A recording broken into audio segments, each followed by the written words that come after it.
సిద్దిపేట జిల్లా దుబాక మున్సిపల్ పరిధిలోని ధర్మాజుపేట వార్డులోని దేశాయి బీడీ పరిశ్రమ ముందు బీడీ కార్మికులు ధర్నా నిర్వహించారు. 5 నెంబర్ బ్రాంచ్లోని బీడీ కార్మికులకు గత నెల 18వ తేదీ నుండి పని లేక ఇబ్బందులు పడుతున్నారని, వెంటనే పని కల్పించాలని డిమాండ్ చేస్తూ సిఐటియు ఆధ్వర్యంలో నిరసన తెలిపారు. అనంతరం Telangana beedi and cigar workers union Siddipet జిల్లా ప్రధాన కార్యదర్శి భాస్కర్ మాట్లాడారు. దుబాక మండలం ధర్మాజుపేట బ్రాంచ్లోని బీడీ కార్మికులకు సుమారు గత 20 రోజుల నుండి పని లేక తీవ్ర ఇబ్బందులు ఎదుర్కొంటున్నారని ఆవేదన వ్యక్తం చేశారు. కంపెనీ యాజమాన్యానికి అనేకసార్లు విన్నవించుకున్న యాజమాన్యం పని కల్పించకుండా మొండిగా వ్యవహరించిందని విమర్శించారు. పని కోల్పోయిన రోజులకు యాజమాన్యం వెంటనే నష్టపరిహారం చెల్లించాలని డిమాండ్ చేశారు. ఇప్పటికైనా యాజమాన్యం వెంటనే స్పందించి బ్రాంచ్ ప్రారంభించి తంబాకు, తునికాకు వెంటనే మంజూరు చేసి బీడీ కార్మికులకు పని కల్పించాలని డిమాండ్ చేశారు. లేని ఎడల కార్మికులతో కలిసి పెద్ద ఎత్తున ఆందోళన పోరాటాలకు సిద్ధపడతామని హెచ్చరించారు. కార్యక్రమంలో సిఐటియు నాయకులు ఎండి సాజిద్, నర్సింలు, స్వామి, ధర్మాజిపేట బ్రాంచ్ 5 నెంబర్ బీడీ కార్మికులు పాల్గొన్నారు.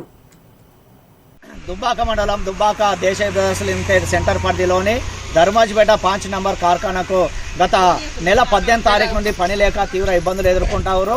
ఈ 18వ తారీఖు నుంచి ఇప్పటికీ కంపెనీ దగ్గరికి అనేక దఫాలుగా వచ్చి పని కల్పించాలన్న యాజమాన్యం మొండిగా వివరిస్తూ ఉన్నది.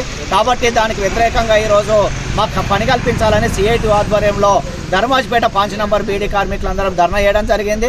వెంటనే మేనేజ్మెంట్ దిగొచ్చి వీళ్ళకి పని కల్పించాలి. అదేవిధంగా గతంలో జరిగినటువంటి సమస్యలను వెంటనే పరిష్కారం చేయాలి.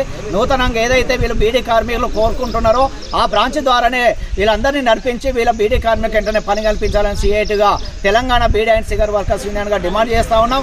లేకపోతే ఇది మళ్ళీ చట్టపరంగా కూడా లేబర్ అధికారులు తీసుకెళ్లేందుకు కూడా సిద్ధపడతామని చెప్పి యాజమాన్యానికి హెచ్చరికలు చేస్తాం.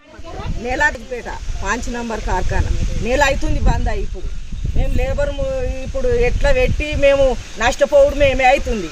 ఇప్పుడు ఒక మనిషిని ఎన్నుకున్నప్పుడు ఆ మనిషి నడిపిస్తా అంటుండు. మాకు పని ఇప్పియాలి. సేటు ఆ పనిని ఆయనకు అప్పచెప్పి మాకు పని కల్పిస్తే మేము ఆడికే నిమ్మలంగా వేసుకొని మాకు ఖచ్చితంగా మాకు రేపు కార్ఖానా నడిపియాలి. రేపు వచ్చి మాకు ఎన్ని రోజులు నష్టపోతాం. ఇట్లా మస్తు నష్టం జరుగుతుంది. ఒక్కొక్కరు బీడీల మీద బతికేటోళ్ళం ఉన్నాం. మాకు నష్టపరిహారం ఏందో అది కూడా చెప్పాలి, సేటే చెప్పాలి. ఇప్పటికీ 10-20 సార్లు వచ్చినాం, ఏది పరిష్కారం అయితే లేదు. మరి ఇన్ని రోజులకోలే మేము నష్టపోయింది ఏందో సేట్కేరికే వచ్చినప్పుడల్లా అదే ముచ్చడి చెప్తుండు. ముందుకు వాళ్ళు వస్తలేరు అంటుండు. ముందుకు వచ్చిండు. మాకు రేపటి నుంచి పని కల్పియాలి.